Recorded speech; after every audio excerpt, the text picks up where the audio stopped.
और चलिए अब शुरुआत करते हैं पक्षमांचल लाइव की। यूपी की योगी सरकार अपराधियों पर लगाम लगाने के लिए लगातार कार्रवाई कर रही है और माफियाओं पर लगातार एक्शन ले रही है।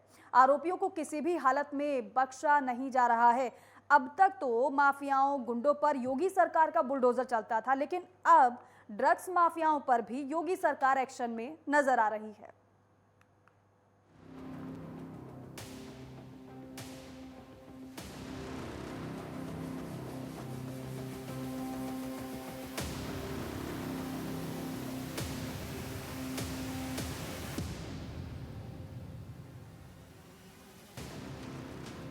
यूपी की योगी सरकार लगातार एक्शन में नजर आ रही है। एक के बाद एक बड़े फैसले ले रही है। अपराधियों पर नकेल कसने को लेकर किसी भी तरह की कोताही नहीं बरती जा रही है। माफिया हो या तस्कर, किसी को भी बख्शा नहीं जा रहा है। अपराधियों पर सख्त से सख्त कार्रवाई की जा रही है। वहीं योगी आदित्यनाथ सरकार के निशाने पर अब नशे का कारोबार करने वाले आ गए हैं। अवैध संपत्ति इकट्ठा करने वालों, दंगाइयों के ठिकानों पर बुलडोजर कार्रवाई करने वाली सरकार अब नशे का कारोबार करने वालों के खिलाफ एक्शन लेगी। ड्रग माफिया भी अब दंगाइयों, अवैध संपत्ति इकट्ठा करने वालों की श्रेणी में ले लिए गए हैं। योगी सरकार ने साफ कर दिया है कि नशे का कारोबार करने वालों के खिलाफ कड़ा एक्शन लिया जाएगा। एक्शन में उनकी संपत्ति भी जब्त की जाएगी और साथ ही साथ दंगाइयों की तरह अब शराब माफियाओं के भी सार्वजनिक स्थानों पर पोस्टर लगाए जाएंगे। दरअसल अवैध शराब के कारोबार में शामिल लोगों पर योगी सरकार एक्शन लेने की तैयारी में जुट गई है। योगी सरकार अवैध मादक पदार्थ की तस्करी करने वालों पर कार्रवाई करेगी। बता दें कि मुख्यमंत्री योगी आदित्यनाथ ने अवैध शराब और ड्रग्स के खिलाफ चल रहे अभियान की समीक्षा की। उन्होंने इस दौरान कहा कि इसको बढ़ावा देने वाले सभी लोग राष्ट्रीय अपराधी हैं और इन्हें हर हाल में दंडित होना चाहिए। बता दें कि राज्य में अवैध शराब के कारोबार के चलते बड़ी जनहानि के बाद सीएम योगी सख्ती दिखा रहे हैं। सरकार का कहना है कि इस मामले को सिर्फ क्रिमिनल ऑफेंस के तौर पर नहीं, बल्कि राष्ट्रीय अपराध के तौर पर देखा जाएगा। इन लोगों के खिलाफ गंभीर धाराओं में मामला दर्ज कर कार्रवाई की जाएगी। बता दें कि उत्तर प्रदेश में एंटी नारकोटिक्स टास्क फोर्स का गठन कर दिया गया है। इस टास्क फोर्स के गठन के बाद यूपी में मादक पदार्थों के फैसले, कारोबार पर अंकुश लगाना और रोकथाम करना आसान हो जाएगा। योगी आदित्यनाथ सरकार द्वारा गठित anti narcotics task force drugs माफियाओं की संपत्ति जब्त कर सकेगी। केंद्र और राज्य स्तरीय अन्य विभागों और नशा मुक्ति केंद्रों से मादक द्रव्यों की रोकथाम के लिए समन्वय स्थापित भी कर सकेगी और इसी के साथ 15 आईपीएस अधिकारियों के तबादले भी किए गए हैं। प्रतिनियुक्ति से वापस आए डीआईजी अब्दुल हमीद को एंटी नारकोटिक्स टास्क फोर्स का डीआईजी बनाया गया है। इस फोर्स का गठन यूपी में पहली बार किया गया है। अभी तक योगी सरकार माफियाओं और सरकारी संपत्तियों को नुकसान पहुंचाने वालों पर बुलडोजर चलाती थी, लेकिन अब नशा तस्करों की खैर नहीं है। नशा तस्करों पर भी योगी सरकार अब सख्त हो गई है। योगी सरकार का बुलडोजर अब नशा तस्करों पर भी चलने के लिए तैयार है और इसके साथ ही साथ चौराहों पर नशा तस्करों के पोस्टर भी लगाकर सार्वजनिक किए जाएंगे। योगी सरकार ने इसके लिए एक टीम का भी गठन कर दिया है। Desk report, network 10।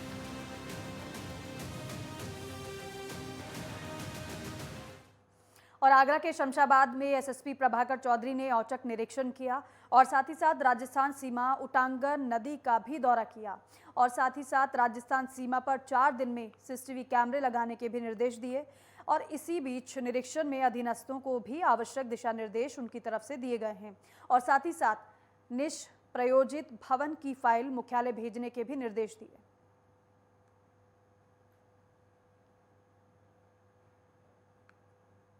और देखिए, कोरोना काल में हजारों जिंदगियों पर खतरा सबने मंडराते देखा, लेकिन ऑक्सीजन की कमी को लेकर भी मारामारी देखने को मिली। अब इसी को लेकर राजकीय मेडिकल कॉलेज और जिला अस्पताल में कोरोना की तैयारियों को लेकर रियलिटी चेक किया गया है, जिसमें सामने ये आया है कि राजकीय मेडिकल कॉलेज में लगभग ऑक्सीजन उपलब्ध है और इसके अलावा 2 oxygen plant PM care fund और 1 प्लांट राजनेताओं ने व्यक्तिगत चंदे से उपलब्ध कराया है। अब इसके अलावा 1 ऑक्सीजन प्लांट जिला अस्पताल में है, जो सभी कार्य कर रहे हैं। मेडिकल कॉलेज के सीएमएस सीपी सिंह ने बताया है कि सारी व्यवस्थाएं दुरुस्त हैं। अगर भविष्य में जरूरत पड़ती है तो कोरोना का सामना किया जा सकता है। कोरोना काल में जो वेंटिलेटर्स और ऑक्सीजन कंसंट्रेटर उपलब्ध कराए थे वो सभी फंक्शनल हैं और अच्छे से कार्य कर रहे हैं। यदि आवश्यकता पड़ती है तो वो उनको फंक्शनल कर दिया जाए, मतलब कर दिया जाएगा, उपयोग में ले लिया जाएगा। तो अगर भविष्य में कभी कोरोना की लहर तेज होती है तो कितने % तैयार हैं आप? ऑलमोस्ट हम लोग तो 100% तैयार ही हैं। अगर कोई ऐसी लहर आती है तो।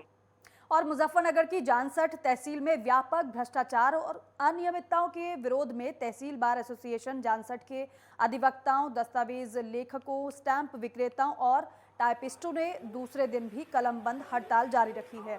जानसठ तहसील मुख्यालय स्थित रजिस्ट्री कार्यालय के सामने धरना स्थल पर कोतवाली प्रभारी विश्वजीत सिंह समेत भारी संख्या में पुलिस बल मौजूद रहा। बार संघ जानसठ के सचिव प्रमोद कुमार शर्मा ने साफ कहा है कि जानसठ तहसील स्थित न्यायालयों में पुराने लंबित पड़े वादों का कोई निस्तारण नहीं किया जा रहा है। कलमबंद हड़ताल और धरने के चलते आज तहसील बार एसोसिएशन के सभी अधिवक्ताओं ने यहां अपने अपने चैम्बर बंद रखे हैं। जानसठ तहसील मुख्यालय पर धरना प्रदर्शन किया और कलमबंद हड़ताल के दूसरे दिन वादी प्रतिवादियों के साथ साथ बैनामा कराने वाले लोगों को भी काफी परेशानियों का सामना करना पड़ा है।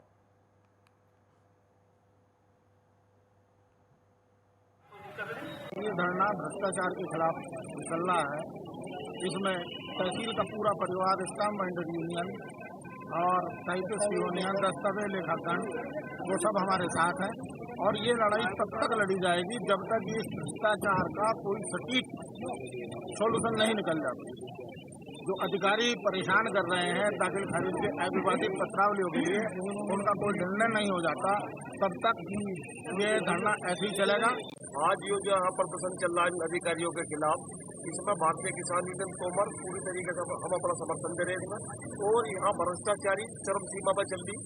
तहसीलदार अब नायब ये ऐसा गठजोड़ सा काम चल रहा है, आम जनता परेशान है, लुट ली, लेकिन आज हमने पूरी तरीके से आज समर्थन दे दिया और आज चल रही आर पार की होगी। यहाँ क्षेत्र का सभी किसान दुखी है, किसी से 1000, किसी से 2000, किसी से 10,000, पूरी तरीके से इन्होंने लूट कर रखी, डकैती की रखी और जो सही काम है वे भी नहीं करते हैं और पूरी तरीके से भ्रष्टाचारी चल रही। तहसील में जो है हमारे भाई वकीलों ने भ्रष्टाचार के खिलाफ जो धरना चला रखा कल से, उसके लिए हमारा भारतीय किसान यूनियन का पूरा समर्थन जो है वकीलों के साथ है भ्रष्टाचार के खिलाफ। और हम वकीलों के साथ में जो है ये लड़ाई आर पार की लड़ना चाह रहे हैं। भ्रष्टाचार के खिलाफ ही हमारा संगठन है भारतीय किसान यूनियन का और भ्रष्टाचार के खिलाफ ही हमारे भाई जो वकील लड़ रहे हैं। हम बिल्कुल तन मन धन से रात दिन इनके साथ हैं। धन्यवाद। और आगरा में चंबल नदी के पानी में लगातार बढ़ोतरी हो रही है। दरअसल कोटा बैराज से 14 गेट खोलकर 12 लाख क्यूसेक पानी छोड़ा गया है। चंबल नदी में जलस्तर बढ़ने से तटवर्ती इलाकों में अलर्ट जारी किया गया है, तो वहीं पिनहाट घाट पर चंबल नदी का पानी खतरे के निशान से 5 मीटर नीचे बह रहा है। फिलहाल पानी का जलस्तर 125 मीटर तक पहुंच गया है।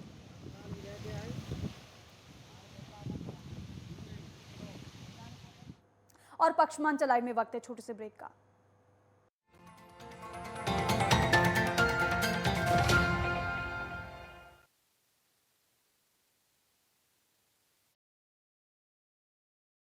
और नोएडा में आए दिन छीना झपटी लूटमार के दर्जनों मुकदमे होने के बावजूद बदमाशों द्वारा लूटमार कम नहीं हो रही है। लगातार लूट की घटनाएं बढ़ती जा रही हैं। अब ऐसे में नोएडा पुलिस ऐसे बदमाशों से सख्ती से निपटने के लिए कार्रवाई में जुटी हुई है। हाल ही में नोएडा थाना 39 पुलिस को मोबाइल लूटे जाने की सूचना मिलते ही कार्रवाई करते हुए आरोपी को पकड़ लिया गया। बता दें कि पुलिस की घेराबंदी देख बदमाश पुलिस पर हमला कर भागने की कोशिश कर रहे थे, जिसके बाद जवाबी कार्रवाई में पुलिस ने गोली चलाई और बदमाश को पकड़ लिया गया। हालांकि गोली लगने से बदमाश घायल हो गया। वहीं गिरफ्तार किए गए आरोपियों में से आरोपियों के पास से पुलिस ने चोरी की बाइक, 2 तमंचे, कारतूस समेत लूटे गए मोबाइल बरामद किए हैं। से मुठभेड़ हुई है सेक्टर 105 के पास। मोटरसाइकिल सवार 2 व्यक्तियों ने एक व्यक्ति का मोबाइल छीनने का प्रयास किया। इसकी सूचना तक लोग को भी इस पर चेकिंग शुरू कर दी गई और चेकिंग के दौरान बॉटनिकल गार्डन के पास इन्हें रोकने का प्रयास किया गया, परंतु ये नहीं रुके। इनका पीछा किया गया और सेक्टर 98 की तरफ को घेर के इनको पकड़ने का प्रयास किया गया। तो एक व्यक्ति द्वारा दोनों व्यक्तियों द्वारा गोली चलाई गई। इसमें जवाबी पुलिस फायरिंग में एक व्यक्ति को गोली लगी, वो घायल हुआ है। दूसरा व्यक्ति गिरफ्तार किया गया है। जो व्यक्ति घायल हुआ है उसका नाम आकाश है और दूसरे व्यक्ति का नाम। और मेरठ के थाना क्षेत्र के गांव हसनपुर कला में रिश्तेदारी में आए रिटायर्ड दारोगा की धारदार हथियार से हमला कर हत्या कर दी गई। बता दें कि आरोपी खुद ही थाने पहुंचा और मामले की जानकारी पुलिस को दी। इसके बाद घटना की सूचना मिलते ही पुलिस ने घटनास्थल पर पहुंचकर शव को कब्जे में लिया और पोस्टमार्टम के लिए भेज दिया।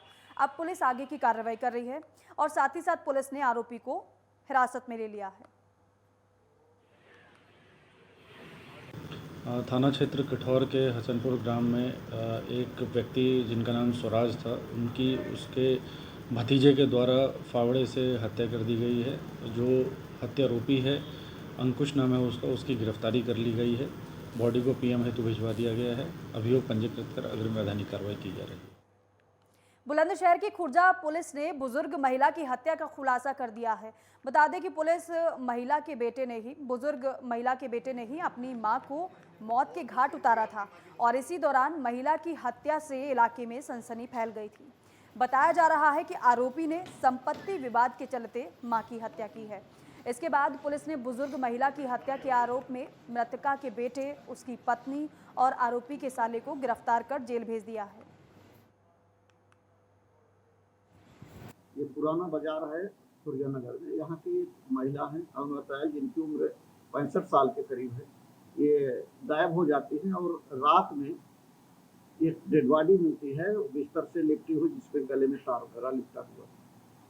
बाद में इनकी शिनाख्त होती है तो ये जानकारी होती है, पता चलता है कि इनके बेटे योगेश दायल हैं, बहू सीमा दायल और योगेश का साला एक नवीन गर्ग। तीनों ने मिल करके इसकी हत्या की।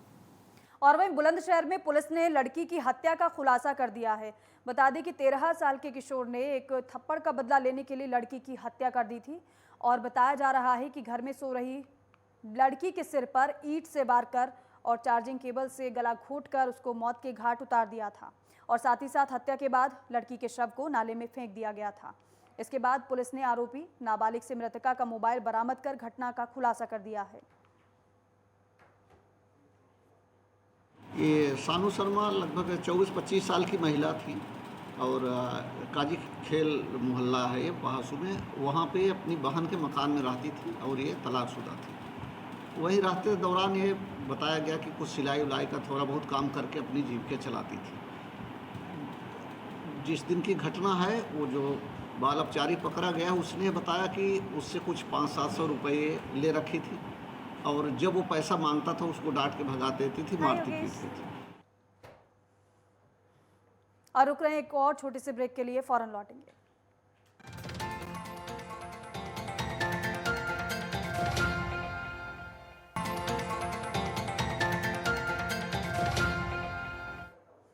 ब्रेक के बाद स्वागत है आप सभी का। बदायूं के लखनपुरा गांव में खून से लथपथ चारपाई पर एक बुजुर्ग का शव देख परिवार में कोहराम मच गया और वहीं ग्रामीणों की सूचना पाकर मौके पर पहुंची पुलिस ने शव को कब्जे में लेकर पोस्टमार्टम के लिए भेज दिया है। परिजन इस पूरे मामले पर अब हत्या की आशंका जता रहे हैं और हर एक एंगल से पुलिस इस पूरे मामले की जांच कर रही है।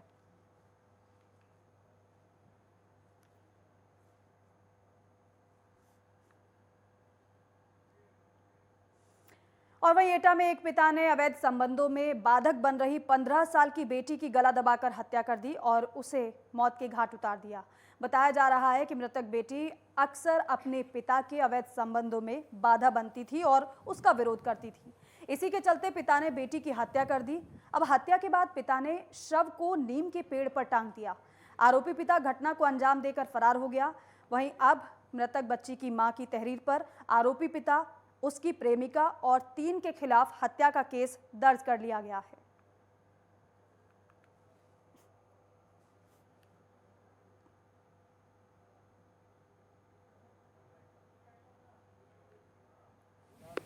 मेरे पति श्री ब्रजवासी लाल, उनके एक लड़की से अवैध संबंध है। कहाँ की लड़की हो? बाकलपुर की। मुझ पति बाकलपुर कहाँ पड़ता है?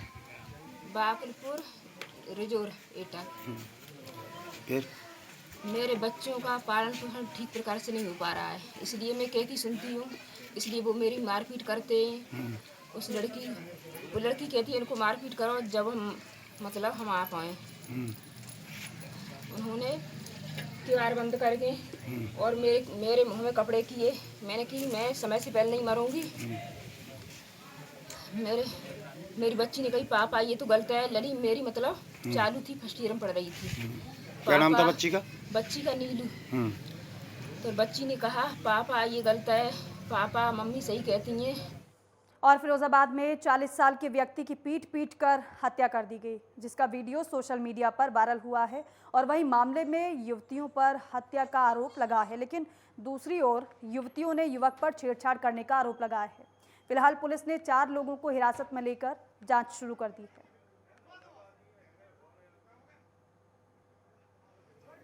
शिकोहाबाद में खेड़ा मोहल्ले में एक रामगोपाल नामक 40 वर्षीय युवक के मृत्यु की अप्राकृतिक स्थितियों में सूचना प्राप्त होने पर पुलिस बल के द्वारा फोरेंसिक टीम के साथ तत्काल मौके का निरीक्षण किया गया। सारी चीज़ों की जानकारी की गई और इस घटना के संदर्भ में तहरीर भी प्राप्त हो गई है। इसमें कुल 7 लोगों की संलिप्तता पाई गई है, जिसमें से 4 लोग मिले हैं जिनसे हिरासत में लेके पूछताछ की जा रही है। और वहीं फिरोजाबाद के शिकोहाबाद क्षेत्र में दबंगों ने अधेड़ व्यक्ति की पीट कर हत्या कर दी। अधेड़ की हत्या के बाद इलाके में सनसनी फैल गई और वहीं साथ ही साथ परिजनों में कोहराम मच गया। अब इसी दौरान घटना की सूचना पुलिस को दी गई, जिसके बाद पुलिस ने मौके पर पहुंचकर शव को कब्जे में लेकर पोस्टमार्टम के लिए भेज दिया है। पूरे मामले की जांच की जा रही है।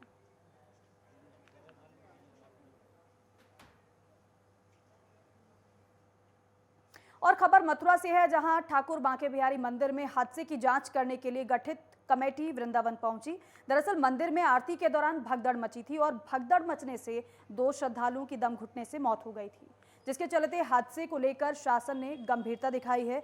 और इसी क्रम में घटना की जांच को लेकर 2 सदस्यीय कमेटी गठित की गई है।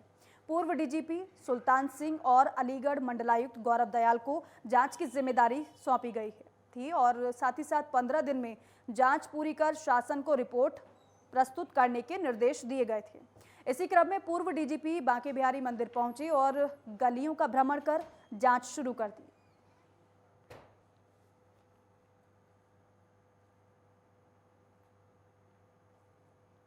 मुरादाबाद में 2 नाबालिग बच्चों के अपहरण की घटना का कुंदरकी थाना पुलिस ने 36 घंटे के अंदर खुलासा कर दिया है। बता दें कि बच्चों को बरामद करते हुए पुलिस ने आरोपी को गिरफ्तार कर लिया है। दरअसल बीती 21 अगस्त को जनपद के थाना कुंदरकी क्षेत्र में एक युवक ने 2 नाबालिग बच्चों का अपहरण कर लिया था और इसके चलते परिजनों की ओर से कुंदरकी थाने में राहुल नाम के युवक पर बच्चों का अपहरण करने का आरोप लगाते हुए शिकायत दर्ज कराई गई थी। इसके बाद पुलिस पूरे मामले की जांच में जुट गई थी। अब फिलहाल पुलिस ने आरोपी को गिरफ्तार कर आगे की कार्रवाई शुरू कर दी है। थाना कुंदरकी में 21 तारीख को 2 बच्चों के किसी व्यक्ति के द्वारा, जिसका नाम राहुल बताया गया था, उसके नाबालिग दोनों बच्चों को ले जाने की एक घटना प्रकाश में आई थी, जिसके संबंध में उसी समय थाना कुंदरकी पर अभियोग पंजीकृत किया गया था क्योंकि बच्चे नाबालिग थे। तो पुलिस के द्वारा इसमें त्वरित कार्यवाही की गई और इसमें एक महत्वपूर्ण सफलता कुंदरकी पुलिस को मिली है और ये सीओ बिलारी साहब के नेतृत्व में ये काम किया गया, जिसमें उस व्यक्ति की न केवल गिरफ्तारी हुई है बल्कि दोनों बच्चों की सकुशल बरामदगी भी की गई है। अभियुक्त ने पूछताछ में बताया कि वो बच्चों को बुरी नीयत से अपने साथ ले गया था। पूर्व में भी उसके द्वारा इन बच्चों के साथ ऐसा कुत्सित प्रयास किया गया था। और वहीं मैनपुरी में यात्रियों से भरी बस मैनपुरी किशनी मार्ग स्थित मंचना के पास पलट गई, जिससे बड़ा हादसा हो गया और इस हादसे में 16 से 17 यात्री घायल हो गए हैं, जिसके बाद घायलों को अस्पताल में भर्ती कराया गया है और जहां उनका इलाज चल रहा है। बताया यह भी जा रहा है कि बस में करीब 50 यात्री सवार थे और बस कुर्रा से मैनपुरी आ रही थी। घटना के बाद मौके पर 2 थानों की पुलिस भी पहुंच गई। ये एक प्राइवेट बस जो कुर्रा से मैनपुरी जा रहे थे, तो पैराडाइज स्कूल के पास में वो बस जो है उसका बैलेंस गड़बड़ हो गया और एकाएक बस जो है पलट गई, जिसमें एक बीच में एक बाइक सवार भी आ गए थे, उसमें भी 2 लोग थे, वो भी घायल हैं। और सूचना पर पुलिस मौके पहुंची, जिसमें मजरूर थे, घायल थे, उनको जिला अस्पताल ट्रीटमेंट के लिए भिजवाया गया। मौके पर ट्रैफिक सामान्य करा दिया गया और जो घायल हैं उनके इलाज चल। और फिलहाल मेरे साथ पक्षमान चलाइव में बस इतना ही। आप देखते रहिए नेटवर्क 10। जय हिंद।